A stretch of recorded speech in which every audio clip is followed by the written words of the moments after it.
السلام عليكم ورحمة الله وبركاته.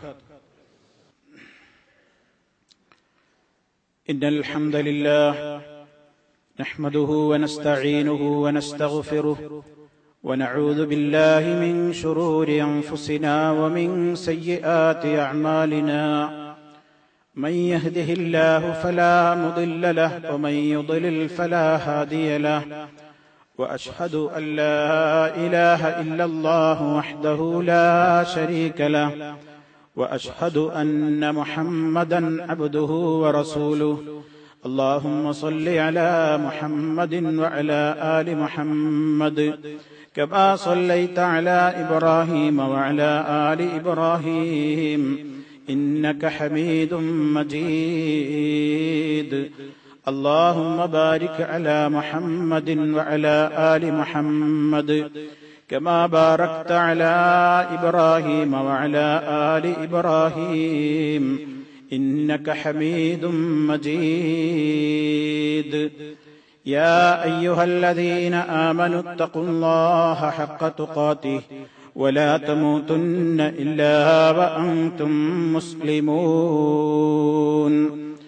أما بعد فإن خير الكلام كلام الله وخير الهدي هدي محمد صلى الله عليه وسلم وشر الأمور محدثاتها وكل محدثة بدعة وكل بدعة ضلالة. أعوذ بالله من الشيطان الرجيم. قل يا عبادي الذين أسرفوا على أنفسهم لا تقنطوا من رحمة الله إن الله يغفر الذنوب جميعا إنه هو الغفور الرحيم. وأنيبوا إلى ربكم وأسلموا له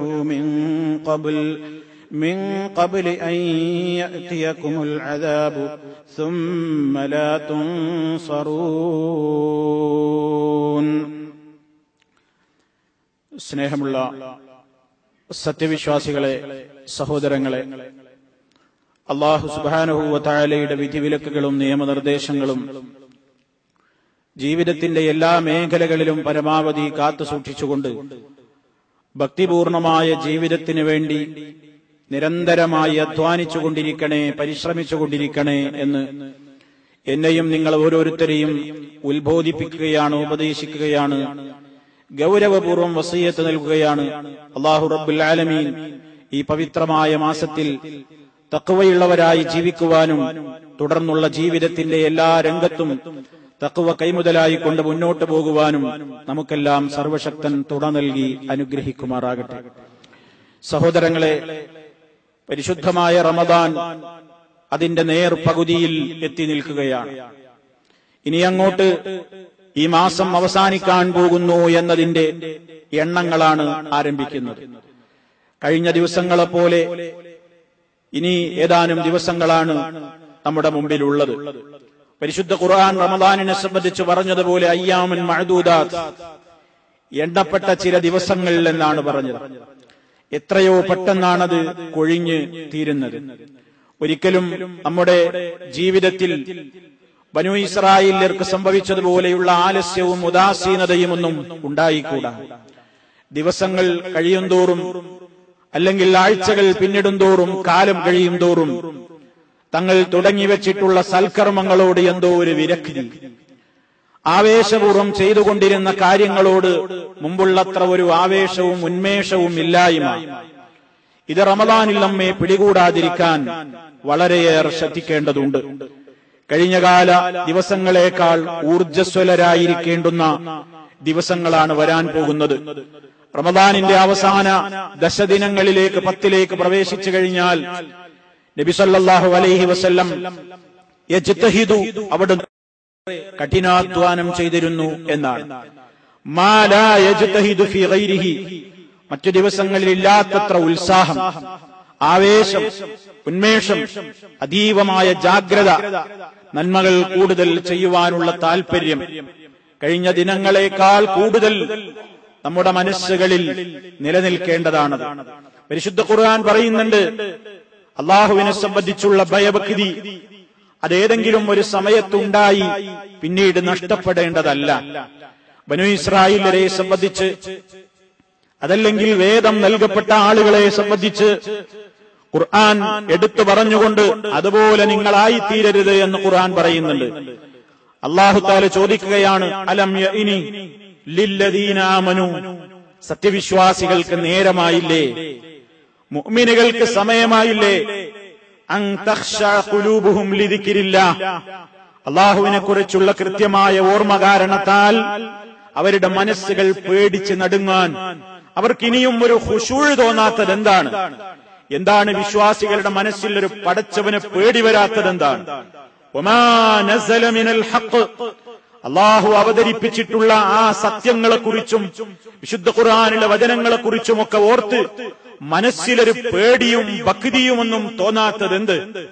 വലാ യകൂനു, അവരായിത്തീരാതിരിക്കാനും അവർക്ക് സമയമായില്ലേ? നമ്മളോട് സൂക്ഷിക്കാൻ പറയുകയാണ്. ആരെ പോലെ ആയിത്തീരാതിരിക്കാൻ? കല്ലദീന ഊതുൽ കിതാബ മിൻ ഖബൽ, മുമ്പ് വേദഗ്രന്ഥം നൽകപ്പെട്ട യഹൂദികൾ, അതുപോലെ തന്നെ നസറാനികൾ. എന്താണ് അവർക്ക് സംഭവിച്ചത്? വേദഗ്രന്ഥം കിട്ടി കുറച്ചു കാലമൊക്കെ അവരതനുസരിച്ച് ജീവിച്ചു. എന്നാൽ ഫത്വാല അലൈഹിമുൽ അമദു, കാലം അവരിൽ ദീർഘമായി. കാലം കുറച്ചു പിന്നിട്ടപ്പോൾ ഫഖസത് ഖുലൂബുഹും, അവരുടെ ഹൃദയങ്ങൾ കടുത്തുറച്ചുപോയി, അവരുടെ ഖൽബുകൾ കടുത്തുറച്ചുപോയി. അതാണ് വേദക്കാരെ പറ്റി അല്ലാഹു തആല പറഞ്ഞത്. ആദ്യമൊക്കെ ഒരാവേശം, കാലം പിന്നിടുന്തോറും ആവേശം കുറഞ്ഞ് അവസാനം ദീനിൽ നിന്നും പരിശുദ്ധമായ വേദഗ്രന്ഥങ്ങളിൽ നിന്നും അല്ലാഹുവിന്റെ കൽപ്പനകളിൽ നിന്നുമൊക്കെ വഴിമാറിപ്പോയ ഒരവസ്ഥയാണ് ജൂതന്മാർക്കും നസറാനികൾക്കും സംഭവിച്ചത്. അതേപോലെ ആയിത്തീരാതിരിക്കാൻ വിശ്വാസികളെ നിങ്ങൾക്ക് നേരമായില്ലേ?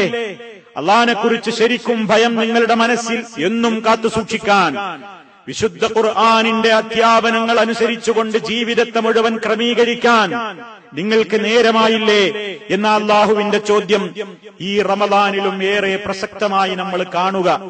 10-15 ദിവസം പിന്നിട്ടപ്പോഴേക്ക് റമദാനിന്റെ ആദ്യ ദിവസങ്ങളിൽ ഉണ്ടായിരുന്ന ഉത്സാഹവും കരുത്തും ഉന്മേഷവും നമുക്ക് നഷ്ടപ്പെട്ടുകൊണ്ടിരിക്കുന്നുണ്ടോ? നമ്മൾ ആലോചിക്കണം. പരിശുദ്ധ ഖുർആൻ ആദ്യ നാളുകളിൽ വളരെ ആവേശപൂർവ്വം പാരായണം ചെയ്തവരാണ് നമ്മൾ.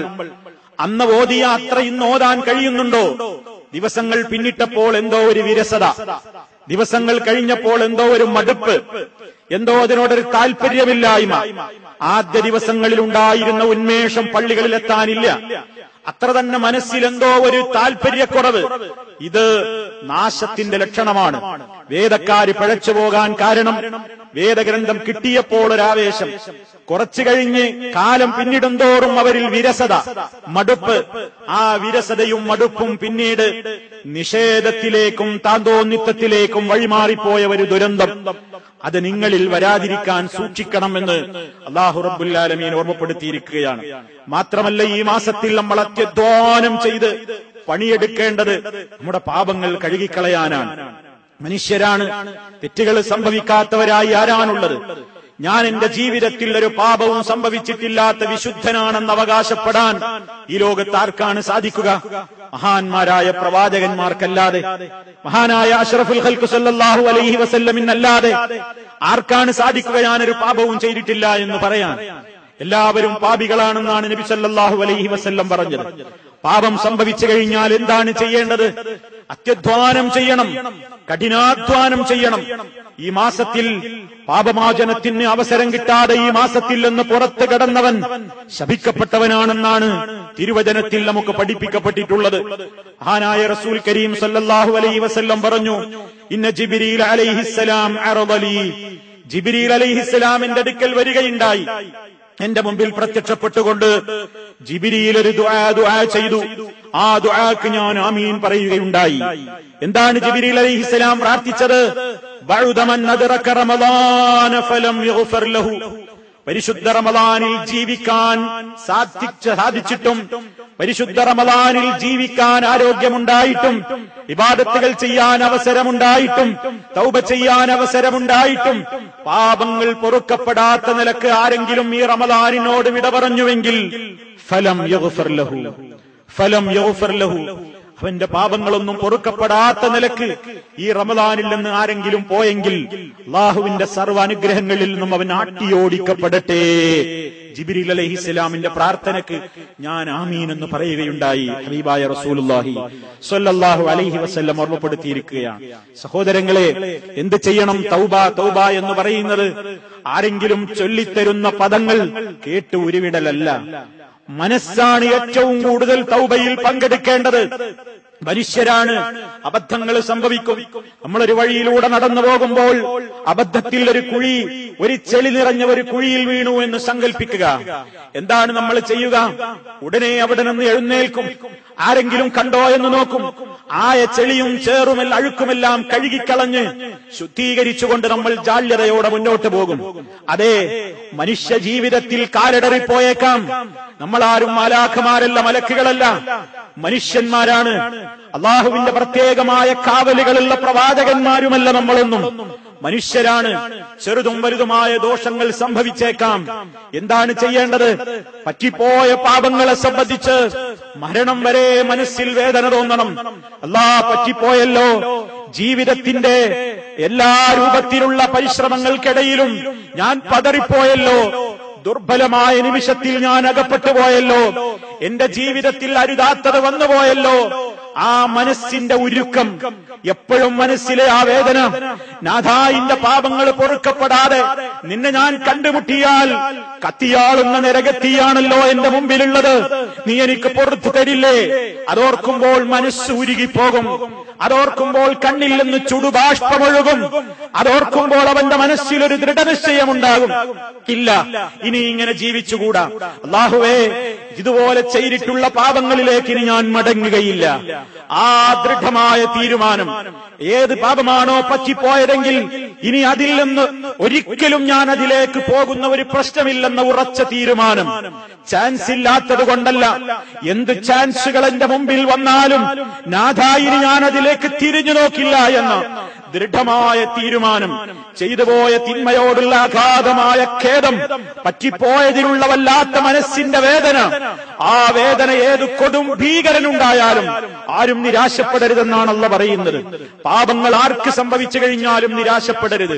ഈ ആയത്ത് പരിശുദ്ധ ഖുർആനിൽ ഞാൻ കേൾപ്പിക്കാൻ പോകുന്ന ആയത്ത് നിങ്ങളെ കേൾപ്പിച്ച ആയത്ത്. ഖുൽ, നബിയെ പറയൂ, യാ ഇബാദിയല്ലദീന അസ്റഫു അലാ അൻഫുസിഹിം, സ്വന്തം ശരീരങ്ങളോട് ളുൽമുകൾ ധാരാളമായി ചെയ്തവരെ, ധാരാളം കുറച്ചൊന്നുമല്ല, ധാരാളക്കണക്കിന് തിന്മകൾ ചെയ്തുകൊണ്ട് അതിക്രമം പ്രവർത്തിച്ച ആളുകളോട് പറയൂ, എന്റെ അടിമകളാണവർ. അവരോട് പറയൂ, ലാ തഖ്നതു മിർ റഹ്മത്തില്ലാഹ്, അല്ലാഹുവിന്റെ കാരുണ്യത്തിൽ നിന്ന് നിങ്ങൾ ഒരിക്കലും ആശ മുറിഞ്ഞു പോകരുത്. ഞാൻ കൊടും പാപിയാണ്, ഭീകരനാണ്, കടുത്ത പാതകം ചെയ്തവനാണ്, മഹാപാപിയാണ്. സാമ്പത്തികമായും ശാരീരികമായും ലൈംഗികമായും അതുപോലെ തന്നെ ഒട്ടേറെ ജീവിതത്തിന്റെ ദശാസന്ധികളിൽ പതറിപ്പോയവനാണ്. എനിക്കിനി എന്റെ റബ്ബൊന്നും ഒരിക്കലും പൊറുക്കാത്തത്ര വലിയ കഠിന പാപിയാണ് ഞാൻ എന്ന് പറഞ്ഞ് ജീവിതകാലം മുഴുവൻ നിരാശനായി കഴിയേണ്ടവനല്ല. അല്ലാഹു പറയുന്നു, നിരാശ വേണ്ട, ഞാനെല്ലാം പൊറുക്കും. അല്ലാഹു പറയുകയാണ്, നിശ്ചയമായും അല്ലാഹു റബ്ബുൽ ആലമീൻ യഗ്ഫിറു ദുനൂബ ജമീഅ, അവൻ പാപങ്ങളെല്ലാം പൊറുക്കും, എല്ലാം പൊറുക്കും. ഇന്നഹു ഹുവൽ ഗഫൂറുർ റഹീം, അവൻ വളരെയേറെ പൊറുക്കുന്നവനാണ്, ഏറെ കാരുണ്യമുള്ളവനാണ്. റബ്ബുൽ ആലമീൻ പറയുകയാണ്. ഈ ആയത്തിനെ സംബന്ധിച്ച് മഹാനായ സഹാബി അബ്ദുല്ലാഹി ഇബ്നു മസ്ഊദ് റളിയല്ലാഹു തആല അൻഹു പറഞ്ഞത് കേൾക്കണ്ടേ? അദ്ദേഹം പറയാണ്, ഈ ഒരായത്ത് അർജാ ആയത്തിൻ ഫീ കിതാബില്ലാഹ്, പടച്ച തമ്പുരാന്റെ പരിശുദ്ധമായ ഖുർആനിൽ മനുഷ്യന് ആവേശം പകരുന്ന, മനുഷ്യന് ആശ നൽകുന്ന ഏറ്റവും വലിയ ആയത്താണിത്. കാരണം അല്ലാഹു എന്റെ അടിമകളെ എന്ന് സ്നേഹത്തോടെ വിളിക്കുകയാണ്. ആരെക്കുറിച്ചാ എന്റെ അടിമകൾ എന്ന് അപ്പോഴും അല്ലാഹു പറയുന്നത്? പാപം ധാരാളമായി ചെയ്തവരെ അല്ലാഹു അകറ്റി നിർത്തുന്നില്ല. ധാരാളക്കണക്കിന് പാപങ്ങൾ ചെയ്ത എന്റെ അടിമകളോട് പറയൂ എന്നാണ് റസൂൽ സല്ലല്ലാഹു അലൈഹി വസല്ലമയോട് പറയുന്നത്. ആ പ്രയോഗത്തിലുള്ള ഒരു വാത്സല്യം എത്രയാണ്, ആ പ്രയോഗത്തിലുള്ള ഒരു സ്നേഹം എത്രയാണ് റബ്ബിന്. കഠിനമായ പാപങ്ങൾ ചെയ്ത കൊടും ഭീകരന്മാരെയും അല്ലാഹു എന്റെ അടിമകൾ എന്ന വിശേഷണത്തിൽ നിന്ന് മാറ്റിവെച്ചില്ല. ധാരാളക്കണക്കിന് തിന്മകൾ ചെയ്തു കൂട്ടിയവരെയും അല്ലാഹു തആല വിശേഷിപ്പിക്കുന്നത് ഇബാദി, എന്റെ അടിമയാണവൻ, എന്റെ അടിമകളാണ്. അങ്ങനത്തെ എന്റെ അടിമകളോട് പറയൂ, നിരാശപ്പെടരുതേ, അല്ലാഹ് എല്ലാ പാപങ്ങളും പൊറുക്കും, നിങ്ങൾ അവനോട് പശ്ചാത്തപിച്ചാൽ മതി. വഅനീബൂ ഇലാ റബ്ബിക്കും, നിങ്ങളുടെ രക്ഷിതാവിങ്കലേക്ക് ഖേദിച്ചു മടങ്ങൂ. വഅസ്ലിമൂ ലഹു, അവന്റെ മുമ്പിൽ നിങ്ങൾ കീഴ്വണക്കം നടത്തൂ. മിൻ ഖബ്ലി അൻ യഅതിയകുമുൽ അദാബു സുമ്മ ലാ തുൻസറൂൻ, നിങ്ങൾക്ക് ശിക്ഷ വന്നെത്തുന്നതിന്റെ മുമ്പ് പശ്ചാത്തപിച്ചോളിൻ. ഓരോരുത്തർക്കും വന്നെത്താനുള്ള ശിക്ഷയാണ് അവരവരുടേതായ മരണം. പാപങ്ങൾ മോചിപ്പിക്കപ്പെടാത്ത നിലക്ക് മരിച്ചു പോകുന്നത്, അതെ, തൗബയില്ലാതെ മരിച്ചു പോകുന്നത്, തൗബ സ്വീകരിക്കപ്പെടാത്ത നിലക്ക് മരിച്ചു പോകുന്നത് വല്ലാത്തൊരു അദാബ് തന്നെയാണ്. പിന്നെ ആരുണ്ട് നമ്മുടെ ഖബറിൽ സഹായിക്കാൻ? ആരുണ്ട് മഹ്ശറിൽ നമുക്ക് തുണ നൽകാൻ? അതുകൊണ്ട് പ്രിയമുള്ളവരെ, ഒരിക്കലും സമയം പാഴാക്കാതെ തൗബ ചെയ്യുന്നത് നാളെയാവാം, നാളെ തൗബ ചെയ്യാമെന്ന് പറഞ്ഞുകൊണ്ട് നീട്ടിവെക്കരുത്. നാളെ ഒരുപക്ഷേ ഞാനും നിങ്ങളും മണ്ണിനടിയിലായേക്കാം, നാളെ ഒരുപക്ഷേ ഞാനും നിങ്ങളും ഈ ഭൂമിപ്പുറത്തില്ലാതായേക്കാം. പിന്നെ ആരുണ്ട് നമുക്ക് വേണ്ടി തൗബ ചെയ്യാൻ? അതെ, അവരവരുടെ കാര്യം പടച്ച തമ്പുരാനോട് ഇനിയും ഒരു നിമിഷം പാഴാക്കാതെ കരഞ്ഞ് കലങ്ങിയ കണ്ണുകളുമായി, അതെ, അതും അടിവരയിട്ടുകൊണ്ട് പറയുകയാണ്. കൂട്ടക്കരച്ചിലുകളല്ല, കൂട്ടത്തിലുള്ള കരച്ചിലുകളല്ല. റജുലുൻ ദക്കറല്ലാഹ ഖാലിയ ഫഫാലത് ഐനാഹ്. നബി സല്ലല്ലാഹു അലൈഹി വസല്ലം പറഞ്ഞു, ഒറ്റക്കിരുന്നു കൊണ്ട് അവനവന്റെ പാപങ്ങൾ ഓർക്കുകയാണ്. ആരും തന്നെ ശ്രദ്ധിക്കുന്നില്ല. തന്നെ സൃഷ്ടിച്ച പടച്ച തമ്പുരാന്റെ മുമ്പിൽ ഏറ്റുപറയുകയാണ്, റബ്ബേ പറ്റിപ്പോയി, റബ്ബേ അബദ്ധത്തിൽ ഏർപ്പെട്ടുപോയി, പടച്ച റബ്ബേ നിന്റെ ശിക്ഷ എനിക്ക് സഹിക്കാനാവില്ല റബ്ബേ, നീ കരുണാവാരിധിയാണ്, വാത്സല്യനിധിയാണ്, കാരുണ്യത്തിന്റെ കടലാണ്, എന്നോട് പൊറുക്കണം എന്ന് കരളുരുകി മനസ്സുരുകി, അതേ, തോരാത്ത കണ്ണുനീരുമായി, അതും പതിരാ നേരത്ത് ഒറ്റക്കിരുന്നു കൊണ്ട് പറയാനായെങ്കിൽ ഇതിനേക്കാളൊരു സുലഭമായ അവസരം ഇനി നമ്മുടെ മുമ്പിൽ വരാനില്ല. അതുകൊണ്ട് പ്രിയമുള്ളവരെ, തൗബക്കൊരിക്കലും വൈകിക്കൂടാ. മനസ്സ് തപിച്ചുകൊണ്ട് പടച്ചവരോട് പറയുക, ഏറ്റുപറയുക, അത് അല്ലാഹു പൊറുക്കും. അതേ അവസരത്തിൽ സൃഷ്ടികളുമായുള്ള ഇടപാടുകളിലാണെങ്കിലോ ഇതുകൊണ്ട് മാത്രം കാര്യമായില്ല, അല്ലാഹുവിനോടുള്ള ഇസ്തിഗ്ഫാർ കൊണ്ട് മാത്രം കാര്യമായില്ല. പണ്ഡിതന്മാര് പറഞ്ഞിട്ടുണ്ട്, ആരുടെയെങ്കിലും കയ്യിൽ നിന്ന് പണം കവർന്നിട്ടുണ്ടെങ്കിൽ, ഞാൻ കഴിഞ്ഞ ഖുതുബയിൽ സൂചിപ്പിച്ചതുപോലെ പണം കവർന്നിട്ടുണ്ടെങ്കിൽ അത് തിരിച്ചു കൊടുക്കണം. ആരെക്കുറിച്ചെങ്കിലും അപരാധങ്ങൾ പറഞ്ഞു വരുത്തി ണ്ടെങ്കിൽ അവനോട് മാപ്പ് ചോദിക്കണം. ആരെക്കുറിച്ചെങ്കിലും അതേ ഗീബത്തുകൾ പറഞ്ഞ് അപമാനിച്ചിട്ടുണ്ടെങ്കിൽ അതേ അത്തരത്തിലുള്ള ആളുകളോട് പറഞ്ഞുകൊണ്ട് പശ്ചാത്തപിച്ച് അവരോട് അത് പൊരുത്തപ്പെടിക്കുക. ഈ നിലക്ക് സൃഷ്ടികളുമായുള്ള ഇടപാടുകളിലാണെങ്കിൽ അത് കൊടുക്കേണ്ടത് കൊടുത്തു തീർത്തും, പറയേണ്ടത് പറഞ്ഞു തീർത്തും, പൊരുത്തപ്പെടിക്കേണ്ടത് പൊരുത്തപ്പെടിച്ച് തീർത്തുകൊണ്ടും ഈ മാസത്തിൽ കരഞ്ഞു കലങ്ങിയ കണ്ണുകളുമായി സർവശക്തനായ അല്ലാഹുവിലേക്ക് തേടുക. ഏത് കൊടും ഭീകരനും പടച്ചതമ്പുരാന് അന്യരല്ല. അല്ലാഹു പൊറുക്കാത്തവരൊറ്റ പാതകമേയുള്ളൂ, അത് ശിർക്കാണ്. ശിർക്ക് ചെയ്തുകൊണ്ട് തൗബയില്ലാതെ മരണപ്പെട്ടു പോയാൽ ശാശ്വതമായ നരകം തന്നെയാണ് അവൻ ആശ്രയം. അതല്ലാത്തതൊക്കെ പടച്ചവരോട് അല്ലാഹുവിനോട് നിരന്തരമായി ശിർക്ക് ചെയ്തവനും ശിർക്ക് ചെയ്തവനോടും അല്ലാഹു പറയുന്നത് അഫലാ യതൂബൂന ഇലല്ലാഹ് വയസ്തഗ്ഫിറൂനഹു, പടച്ചവനിലേക്ക് അവർ പൊറുക്കലിനെ ചോദിക്കാത്തത് എന്ത്, അവര് തൗബ ചെയ്യാത്തത് എന്ത്? പടച്ചവൻ അതും പൊറുക്കാൻ തയ്യാറാണ്. പക്ഷേ തൗബയില്ലാതെ മരിച്ചുപോയാൽ ശിർക്ക് ചെയ്തവർക്ക് ശാശ്വതമായ നരകശിക്ഷയാണ്. അതുകൊണ്ട് സർവ്വ പാപങ്ങളിൽ നിന്നും അല്ലാഹുവിനോട് ഖേദിച്ചു മടങ്ങുക. എല്ലാം അറിയുന്നവനോട് എല്ലാം പറയുക. കരഞ്ഞ് കരഞ്ഞ് കരഞ്ഞ് മനസ്സൊന്ന് ശുദ്ധമാകട്ടെ. അതേ, ആത്മാർത്ഥമായിരിക്കണം. ചാൻസ് കിട്ടിയാൽ ഇനിയും മടങ്ങും എന്ന നിലക്കാണെങ്കിൽ അത് കള്ളത്തൗബയാണ്, അത് മുനാഫിഖിന്റെ തൗബയാണ്, അത് കഠിനമായ പടച്ചവന്റെ ക്രോധത്തിന് വിധേയമാകുന്ന തൗബയാണ്. എന്തു ചാൻസ് കിട്ടിയാലും നാഥ, ആര് കാണുന്നില്ലെങ്കിലും നീയാണ് കാണുന്നവൻ, നിനക്ക് വേണ്ടി, അതേ, നിന്നെയോർത്ത്, നിന്റെ പ്രീതിക്ക് വേണ്ടി നിത്യശിക്ഷയെ ഭയപ്പെട്ടുകൊണ്ട് ആ ബോധത്തോടുകൂടി അല്ലാഹുവിനോട് നിരന്തരമായി നമ്മൾ ഈ സമയത്ത് ഈ ദിനരാത്രങ്ങളിൽ പ്രാർത്ഥിച്ചുകൊണ്ടിരിക്കുക. അങ്ങനെ തൗബ നേടണം. ആ രൂപത്തിൽ പടച്ചവനോട് ധാരാളമായി പ്രാർത്ഥിച്ച് പാപമോചനം ലഭിച്ചവരായിക്കൊണ്ടായിരിക്കണം ഈ മാസത്തിൽ നിന്ന് നമ്മൾ പുറത്തു കിടക്കേണ്ടത്. അതിന് ഇനിയുള്ള ദിവസങ്ങളും കഴിഞ്ഞ ദിവസങ്ങളെക്കാൾ അപ്പുറം ഉപയോഗപ്പെടുത്തണേ എന്ന് എന്നോടും നിങ്ങളോടും ഉണർത്തുകയാണ്. സർവശക്തനായ നാഥൻ എല്ലാവിധ പാപങ്ങളും പൊറുക്കപ്പെട്ട് ശുദ്ധീകരണം നേടിയവരായ നിലക്ക് ഈ മാസത്തിൽ നിന്ന് പുറത്തു കിടക്കുവാൻ നമുക്കെല്ലാം തൗഫീഖ് നൽകി നമ്മെ ഓരോരുത്തരെയും ശുദ്ധീകരിച്ച് അനുഗ്രഹിക്കുമാറാകട്ടെ. അൽഹംദുലില്ലാഹ് വസ്സലാത്തു വസ്സലാമു അലാ റസൂലില്ലാഹ് വഅലാ ആലിഹി വഅസ്ഹാബിഹിൽ ഫായിസീന ബിറിദല്ലാഹ്. അമ്മാ ബഅദ് ഫത്തഖുല്ലാഹ ഇബാദല്ലാഹ്. അല്ലാഹുവേ, സൂക്ഷിച്ചു ജീവിക്കണേ. ഒരിക്കൽ കൂടി എന്നെയും നിങ്ങളെയും ഉണർത്തുന്നു. സർവശക്തനായ നാഥൻ തഖ്വയിൽ അധിഷ്ഠിതമായ ജീവിതം നൽകി നമ്മെ ഓരോരുത്തരെയും അനുഗ്രഹിക്കുമാറാകട്ടെ. സഹോദരങ്ങളെ, ധാരാളമായി നന്മകൾ ചെയ്തു കൂട്ടുവാൻ അവസരം ലഭ്യമാകുന്ന ഈ മാസത്തെ ഒരിക്കലും നമ്മുടെ അലസതയും ഉദാസീനതയും കാരണത്താൽ നന്മകൾ നഷ്ടപ്പെട്ടു പോകുന്ന ഒരു ദുരന്തം നമുക്കുണ്ടായിത്തീരരുത് എന്നതാണ് ഈ ദിവസങ്ങളിലൊക്കെ ഏറെയും നമ്മൾ ശ്രദ്ധിക്കേണ്ടത്. നമ്മുടെ ജീവിതത്തിൽ നന്മകൾക്ക് തുടക്കം കുറിക്കുവാനും നല്ല നല്ല കാര്യങ്ങൾക്ക് പ്രോത്സാഹനം നൽകുവാനും കിട്ടുന്ന അവസരങ്ങളെല്ലാം ഉപയോഗപ്പെടുത്തേണ്ടതുണ്ട്. മഹാനായ റസൂൽ കരീം സല്ലല്ലാഹു അലൈഹി വസല്ലം പറഞ്ഞു, ഇന്ന മിനന്നാസ് മഫാത്തിഹ ലിൽ ഖൈർ മഗാലിഖ ലിശ്ശർ ഫതൂബാ ലിമൻ ജഅലല്ലാഹു മഫാത്തിഹൽ ഖൈരി അലാ യദൈഹി. ഇബ്നു മാജ റഹിമഹുല്ലാഹ് റിപ്പോർട്ട് ചെയ്ത ഹദീസാണ്. ജനങ്ങളിലുണ്ട് ചില ആളുകൾ, അവർ നന്മയുടെ താക്കോലുകളാണ്. നന്മയുടെ താക്കോലുകളാകാൻ ഭാഗ്യം കിട്ടിയ കുറെ ആളുകളുണ്ട് മനുഷ്യരുടെ കൂട്ടത്തിൽ. തിന്മയുടെ താഴുകളാവാൻ, തിന്മകളെ താഴിട്ട് പൂട്ടുവാൻ തൗഫീക്ക് കിട്ടുന്ന കുറെ ആളുകളുണ്ട്. നന്മയുടെ താക്കോലുകളാകാനും തിന്മകളുടെ പൂട്ടുകളായി മാറാനും ഭാഗ്യം ലഭിക്കുന്ന കുറെ ആളുകളുണ്ട്. എന്നിട്ട് നബി സല്ലല്ലാഹു അലൈഹി വസല്ലം അതിന്റെ അവസാനം പറഞ്ഞു, ഫതൂബാ ലിമൻ ജഅലല്ലാഹു മഫാത്തിഹൽ ഖൈർ അലാ യദൈഹി. ആരുടെ കൈകളിലൂടെ നന്മകൾ തുറക്കാൻ സാധ്യമാകുന്നുവോ അവന് മംഗളം, അവൻ ആശംസകൾ എന്ന് നബി സല്ലല്ലാഹു അലൈഹി വസല്ലം പറഞ്ഞു. സഹോദരങ്ങളെ, ജീവിച്ചിരിക്കുന്ന കാലഘട്ടത്തിൽ നന്മയുടെ താക്കോലുകളാവാൻ സാധിക്കുക എന്നത് പിൽക്കാലത്ത് നമ്മുടെ ഖബറിൽ നമ്മുടെ സമാധാനത്തിന് ഹേതുവായി മാറുന്ന കാര്യങ്ങളാണ്. കഴിഞ്ഞ ഖുത്ബയിൽ സൂചിപ്പിച്ചതുപോലെ ഒട്ടേറെ കാര്യങ്ങൾ. ആ കാര്യങ്ങൾക്ക് നമുക്കറിയാം, ഇന്നും നമ്മൾ നല്ലവരായ ഒട്ടേറെ ആളുകളെ ഓർക്കുന്നുണ്ട്. ഓരോ രാജ്യങ്ങളും ആ രാജ്യത്തിന് ആ ഒരു ഭരണകൂടത്തിൽ ഏറ്റവും കൂടുതൽ നല്ല രൂപത്തിലുള്ള പ്രവർത്തനങ്ങൾ ചെയ്തവരെ പിൽക്കാലത്തുള്ള ആളുകൾ സ്നേഹത്തോടുകൂടെ ഓർക്കാറുണ്ട്.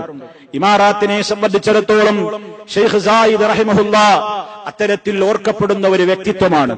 നന്മയുടെ ഒരുപാട് കാര്യങ്ങൾക്ക് കവാടം തുറന്നുകൊണ്ടാണ് മഹാനുഭാവൻ ഈ ലോകത്തോട് വിട പറഞ്ഞിട്ടുള്ളത്. ദീനിയായ കാര്യങ്ങൾക്ക് വേണ്ട ഒട്ടേറെ സംരംഭങ്ങൾക്ക് UAE-യിൽ തുടക്കം കുറിച്ചുകൊണ്ട് അദ്ദേഹത്തിന്റെ ഭരണകാലം ഏറ്റവും കൂടുതൽ വ്യക്തമായ നിലക്ക് പിന്നിടുകയാണുണ്ടായത്. ഇവിടെ ജീവിച്ചവർക്കറിയാം, ഒട്ടേറെ മതരംഗത്ത് ഒരുപാട് കാര്യങ്ങൾക്കുള്ള സേവനങ്ങൾക്ക് വേണ്ട പിന്തുണകൾ രാജ്യത്തിനകത്തും പുറത്തും സായിദ് റഹിമഹുല്ലയുടെ ആ കാലഘട്ടത്തിലെ സേവനങ്ങൾ കൊണ്ട് നിമിത്തമായിട്ടുണ്ട്. രാജ്യത്തിന്റെ അകത്തും പുറത്തും സായിദ് ഫൗണ്ടേഷൻ എന്ന പേരിൽ ഒരുപാട് അനാഥശാലകളുണ്ട്, അഗതി മന്ദിരങ്ങളുണ്ട്, മസ്ജിദുകളുണ്ട്, കലാലയങ്ങളുണ്ട്. എല്ലാം അദ്ദേഹത്തിന്റെ പ്രത്യേകമായ താൽപര്യപ്രകാരം അദ്ദേഹം തുടക്കം കുറിച്ചുപോയ സംരംഭങ്ങളായിരുന്നു. അതുപോലെ തന്നെ ഖൈറുക്കും മൻ തഅല്ലമൽ ഖുർആന വഅല്ലമഹു, നിങ്ങളുടെ കൂട്ടത്തിൽ ഏറ്റവും ഉത്തമൻ ഖുർആൻ പഠിക്കുന്നവനും പഠിപ്പിക്കുന്നവനുമാണ് എന്ന് നബി സല്ലല്ലാഹു അലൈഹി വസല്ലം പറഞ്ഞതുപോലെ രാജ്യത്തിന്റെ വിവിധ ഭാഗങ്ങളിൽ പള്ളികൾ കേന്ദ്രീകരിച്ചുകൊണ്ടും മർക്കസുകൾ കേന്ദ്രീകരിച്ചുകൊണ്ടും പരിശുദ്ധ ഖുർആൻ പഠനത്തിനും മനഃപ്പാഠമാക്കുവാനുമുള്ള സൗജന്യമായ സംവിധാനങ്ങൾ ഏർപ്പെടുത്തിക്കൊണ്ട് രാജ്യത്ത് ഒരുപാട് കേന്ദ്രങ്ങളിൽ നിന്ന് പരിശുദ്ധ ഖുർആനുമായി ബന്ധപ്പെട്ടുകൊണ്ട് സ്ത്രീ പുരുഷ വ്യത്യാസമില്ലാതെ ആബാലവൃദ്ധം ജനങ്ങൾക്കതിന്റെ സൗജന്യമായ ഫലം അനുഭവിക്കുവാൻ തക്ക രൂപത്തിൽ ഇന്ന് രാജ്യത്ത് പ്രവർത്തിച്ചുകൊണ്ടിരിക്കുകയാണ്. അതുപോലെ തന്നെ നബി സല്ലല്ലാഹു അലൈഹി വസല്ലം പറഞ്ഞു, മൻ ബനാ മസ്ജിദൻ ലില്ലാഹ്, ആരെങ്കിലും അല്ലാഹുവിന് വേണ്ടി ഒരു പള്ളി നിർമ്മിച്ചാൽ ബനല്ലാഹു ലഹു ഫിൽ ജന്നതി മിസ്ലഹു, സ്വർഗ്ഗത്തിൽ തത്തുല്യമായത് അല്ലാഹു അവന് നിർമ്മിച്ചു കൊടുക്കുന്നതാണ് എന്ന് പറഞ്ഞതുപോലെ രാജ്യത്ത് തലയുയർത്തി നിൽക്കുന്ന ഒട്ടേറെ മസ്ജിദുകൾ എല്ലാ സ്ഥലങ്ങളിലും പള്ളികൾ, ആ പള്ളികളിൽ നിന്ന് ഉയർന്നു കേൾക്കുന്ന ബാങ്കൊലികൾ, അതെ, അതുമായി ബന്ധപ്പെട്ട വൈജ്ഞാനിക രംഗത്തുള്ള ഒട്ടേറെ സംഭാവനകൾ നമ്മുടെ രാജ്യത്തടക്കം, നമ്മുടെ കേരളത്തിലടക്കം ഷെയ്ഖ് സായിദ് റഹിമഹുല്ലയുടെ അദ്ദേഹം തുടക്കം കുറിച്ചു വെച്ച സേവനങ്ങളുടെ പങ്ക് പറ്റിക്കൊണ്ട് ഇന്നും ഒരുപാട് വിദ്യാർത്ഥികൾ പഠിച്ചുകൊണ്ടിരിക്കുന്നു, ഖുർആൻ പഠിച്ചുകൊണ്ടിരിക്കുന്നു, ഹദീസ് പഠിച്ചുകൊണ്ടിരിക്കുന്നു, മതവിജ്ഞാനം നുകർന്നുകൊണ്ടിരിക്കുന്നു. ഇതൊക്കെയും സഹോദരങ്ങളെ എന്തുകൊണ്ടാണ് ഷെയ്ഖ് സായിദ് റഹിമഹുല്ല ഓർക്കപ്പെടാൻ കാരണം? നല്ല നല്ല കാര്യങ്ങൾക്ക് തുടക്കം കുറിച്ചു പോയി എന്നതാണ്. നല്ല രൂപത്തിലുള്ള പ്രവർത്തനങ്ങൾക്ക് അതേ നന്മയുടെ താക്കോലാകാൻ ഭാഗ്യം ലഭിച്ചു എന്നുള്ളതാണ്. നാം ഇതിൽ നിന്ന് പാഠം ഉൾക്കൊള്ളണം. നാമും നമ്മുടേതായ നാടുകളിൽ, നമ്മുടേതായ പ്രവർത്തന മേഖലകളിൽ, ഓരോരുത്തരും പ്രവർത്തിക്കുന്ന മേഖലകളിൽ അതേ നന്മയുടെ താക്കോലുകളാവാൻ നമുക്ക് സാധിക്കണം. നല്ല നല്ല കാര്യങ്ങൾക്ക് ആകമഴിഞ്ഞുകൊണ്ട് സംഭാവനകൾ ചെയ്യണം. ദീനീ സ്ഥാപനങ്ങൾ രാജ്യത്തിനകത്തും പുറത്തും ഉയർന്നു വരട്ടെ. ഖുർആൻ പഠിക്കുന്ന വിദ്യാർത്ഥികൾ വളരട്ടെ. ദീൻ പഠിക്കുന്ന ആളുകൾ രംഗത്ത് വരട്ടെ. ഇസ്ലാമിനോട് താല്പര്യമുള്ള യുവതലമുറയുണ്ടാകട്ടെ, ദായികൾ ഉണ്ടാകട്ടെ, പ്രബോധകന്മാരുണ്ടാവട്ടെ. ഇസ്ലാമികമായ ഊർജ്ജസ്വലതയോടുകൂടി ഈ ഗ്രന്ഥം പഠിക്കുവാനുള്ള താല്പര്യം നമുക്കുണ്ടാവട്ടെ. ഒരുപാട് സൗകര്യങ്ങൾ അനുഭവിക്കുന്ന ഈ രാജ്യത്ത് പരിശുദ്ധ ഖുർആൻ പഠിക്കാനുള്ള അവസരങ്ങളോട് പുറംതിരിഞ്ഞു നിൽക്കുന്നവരിൽ ഞാനും നിങ്ങളും ഉൾപ്പെടുകയാണെങ്കിൽ എത്രമാത്രം വലിയ നന്ദികേടാണ് നമ്മൾ അല്ലാഹുവിനോട് ചെയ്യുന്നതെന്ന് മനസ്സിലാക്കേണ്ടതുണ്ട്. നന്മയുടെ വക്താക്കളായി ജീവിച്ചു മരിച്ചാൽ, നന്മയുടെ തുടർച്ചക്കാരായി കൊണ്ട് ജീവിച്ചു മരിച്ചാൽ നബി സല്ലല്ലാഹു അലൈഹി വസല്ലം പറഞ്ഞത് മൻ സന്ന ഫിൽ ഇസ്ലാമി സുന്നതൻ ഹസന, ആരെങ്കിലും ഇസ്ലാമിൽ ഒരു നല്ല കാര്യത്തിന് തുടക്കം കുറിച്ചാൽ, അതേ മറപെട്ട് കിടക്കുന്ന മണ്ണടിഞ്ഞു പോയിട്ടുള്ള സംസ്കാരങ്ങളെ, നബി സല്ലല്ലാഹു അലൈഹി വസല്ലം പഠിപ്പിച്ച ആദർശങ്ങളെ ഈ സമൂഹത്തിലേക്ക് തുറന്ന് കാണിച്ചു കൊടുത്തുകൊണ്ടിരുന്നാൽ ഫലഹു അജ്റുഹാ, അവൻ അതിന്റെ പ്രതിഫലമുണ്ട്. വഅജ്റു മൻ അമില ബിഹാ, അവൻ തുടക്കം കുറിച്ച കാര്യങ്ങൾ അനുസരിച്ചുകൊണ്ട്, അവൻ ക്ഷണിച്ച കാര്യത്തിലേക്ക്, അവൻ നേതൃത്വം കൊടുത്ത കാര്യത്തിലേക്ക്, അവൻ പ്രവർത്തിച്ച കാര്യത്തിലേക്ക്, അവൻ സംഭാവന ചെയ്ത കാര്യത്തിലേക്ക്, അവനകമഴിഞ്ഞുകൊണ്ട് സഹകരിച്ച കാര്യത്തിലേക്ക്, ആരുടെയൊക്കെ പ്രവർത്തനങ്ങൾ മുഖേന സൽക്കർമ്മങ്ങൾ അതിൽ കുമിഞ്ഞുകൂടിയോ അതിന്റെയൊക്കെ ഫലങ്ങൾ ഇവനും വന്നുകൊണ്ടേയിരിക്കും. അത് ഒരിക്കലും ആ പ്രവർത്തിച്ച മനുഷ്യന്മാരുടെ കൂലിയിൽ നിന്ന് എടുത്തു കൊടുത്തുകൊണ്ടായിരിക്കില്ല. അതേ മിൻ ഗൈരി അൻ യൻഖുസ മിൻ നുജൂരിഹിം ശൈഅ, പ്രവർത്തിച്ചവരുടെ കൂലിയിൽ നിന്ന് ഒട്ടും കുറയാതെ തത്തുല്യമായ കൂലി തുടക്കക്കാരനിലേക്ക് മടങ്ങുന്നു എന്നാണ് മഹാനായ റസൂൽ കരീം സല്ലല്ലാഹു അലൈഹി വസല്ലം പറയുന്നത്. അതുകൊണ്ട് ഈ രാജ്യത്തിന് ഒരുപാട് നല്ല നല്ല ഓർമ്മകൾ ബാക്കിയാക്കി പോയ ഷെയ്ഖ് സായിദ് റഹിമഹുല്ലയെ പോലെ അതേ നമുക്കും നമ്മൾ മരിച്ചു കഴിഞ്ഞാൽ ഒരുപാട് നല്ല ഓർമ്മകൾ ഈ രാജ്യത്ത് നിലനിൽക്കണം, നമ്മുടെ കുടുംബത്തിൽ നിലനിൽക്കണം, നമ്മുടെ ആളുകൾക്കിടയിൽ നിലനിൽക്കണം. ആ പേരാഗ്രഹിച്ചുകൊണ്ടല്ല, മറിച്ച് നാം മരിച്ചു കഴിഞ്ഞാലും നമ്മുടെ ജീവിതത്തിൽ നമ്മൾ സഹകരിച്ച് തുടക്കം കുറിച്ചു പോയ കാര്യങ്ങളുടെ സൽക്കർമ്മങ്ങളിൽ നിന്നുള്ള ഒരു പങ്ക് തന്റെ ഖബറിലേക്കും ശാന്തിക്കായി എത്തിക്കൊണ്ടിരിക്കട്ടെ എന്ന ചിന്തയോടെ പടച്ചതമ്പുരാന്റെ നരകാഗ്നിയിൽ നിന്ന് ഒരു കാരക്ക ചീന്തുകൊണ്ടെങ്കിലും നിങ്ങൾ രക്ഷ നേടൂ എന്ന് പറഞ്ഞ വചനത്തെ മനസ്സിൽ എറ്റി നടന്നുകൊണ്ട് നന്മയുടെ താക്കോലുകളാവാൻ നാമും പരിശ്രമിക്കുക. അതിന് ഈ മാസം ഏറ്റവും പറ്റിയ മാസമാണ്. ഉണരുക, നന്നായി അധ്വാനിക്കുക. എന്താണ് ഓരോരുത്തരെ കൊണ്ടും നന്മയുടെ താക്കോലുകളാവാൻ സാധിക്കുക എങ്കിൽ, തിന്മകൾ താഴിട്ട് പൂട്ടുവാൻ എന്തൊക്കെയാണ് തന്നെ കൊണ്ട് ചെയ്യാനാവുകയെങ്കിൽ അതൊക്കെയും ചെയ്യുന്ന ആളുകളായി ജീവിക്കുക. സർവശക്തന്റെ കാവലുണ്ടാകും, അവന്റെ തൗഫീഖ് ഉണ്ടാകും. അതുകൊണ്ട് വിശുദ്ധമായ ഗ്രന്ഥത്തോട് കൂടുതൽ അടുത്ത് കരഞ്ഞ് കലങ്ങിയ കണ്ണുകളുമായി നമ്മുടെ പാപങ്ങൾ മുഴുവൻ ഏറ്റുപറഞ്ഞ് ഒരു പുതുജീവിതത്തിലെ കാലെടുത്തു വെക്കാൻ, മനസ്സ് മുഴുവൻ പാപത്തിന്റെ കറകളിൽ നിന്ന് കഴുകിക്കളയാൻ ഏറ്റവും കൂടുതൽ നാം തയ്യാറാവുക. ഒരിക്കലും ആലസ്യത്തോടെ നമസ്കാരത്തിന് പോകരുത്. ഉറക്കം തൂങ്ങികളായിക്കൊണ്ട് നിസ്കരിക്കരുത്. ഉറക്കം തൂങ്ങികളായിക്കൊണ്ട് ഖുർആൻ ഓതരുത്. ഉന്മേഷമുണ്ടാവട്ടെ. ഉറങ്ങേണ്ട സമയത്ത് ഉറങ്ങുക, അധ്വാനിക്കുക, ഇബാദത്തെടുക്കുക. പടച്ചറബിനോട് കബൂലിന് വേണ്ടി പ്രാർത്ഥിക്കുക. അല്ലാഹു റബ്ബുൽ ആലമീൻ ഈ മാസത്തിൽ നമ്മളിൽ നിന്ന് സ്വീകരിക്കുമാറാകട്ടെ. ചെറുതും വലുതുമായ എല്ലാ ദോഷങ്ങളും എന്ത് തന്നെ നമ്മളിൽ നിന്ന് വന്നുപോയിട്ടുണ്ടെങ്കിലും എല്ലാം അറിയുന്ന ഗഫൂറായ നാഥൻ പുറത്തു മാപ്പ് നൽകി നമ്മെ ശുദ്ധീകരിക്കുമാറാകട്ടെ. എല്ലാവിധ പാപങ്ങളും അവൻ പുറത്ത് അവന്റെ സ്വർഗത്തിന് അവകാശികളാക്കി തീർക്കുമാറാകട്ടെ. കഠിനമായ നരകശിക്ഷയിൽ നിന്ന് അവൻ നമുക്കെല്ലാം കാവൽ നൽകി അനുഗ്രഹിക്കുമാറാകട്ടെ. അല്ലാഹുമ്മ ഗ്ഫിർ ലിൽ മുഅ്മിനീന വൽ മുഅ്മിനാത്ത് വൽ മുസ്ലിമീന വൽ മുസ്ലിമാത്ത് അൽ അഹ്യാഇ മിൻഹും വൽ അംവാത്ത് ഇന്നക മുജീബുദ് ദഅവാതി വഖാദിൽ ഹാജാത്ത്. അല്ലാഹുമ്മ അഇസ്സൽ ഇസ്ലാമ വൽ മുസ്ലിമീൻ വഅദില്ല الشرك والمشركين. اللهم أجرنا من النار اللهم أجرنا من النار اللهم أجرنا وأجر والدينا من النار. اللهم ارحم شيوخ الإمارات الذين انتقلوا إلى رحمتك. اللهم وفق ولاة أمورنا لما تحبه وترضاه. اللهم سدد خطى حاكمنا يا ذا الجلال والإكرام. اللهم تقبل منا صلاتنا اللهم تقبل منا صيامنا اللهم تقبل منا سائر أعمالنا يا رب العالمين يا سميع الدعاء. اللهم ربنا تقبل منا إنك أنت السميع العليم وتب علينا إنك أنت التواب الرحيم. اللهم أدم على دولة الإمارات الأمن والأمان وعلى سائر بلاد المسلمين. ربنا اغفر لنا ولإخواننا الذين سبقونا بالإيمان ولا تجعل في قلوبنا غلا للذين آمنوا. ربنا إنك رؤوف رحيم. توفنا مسلمين وألحقنا بالصالحين والحمد لله رب العالمين.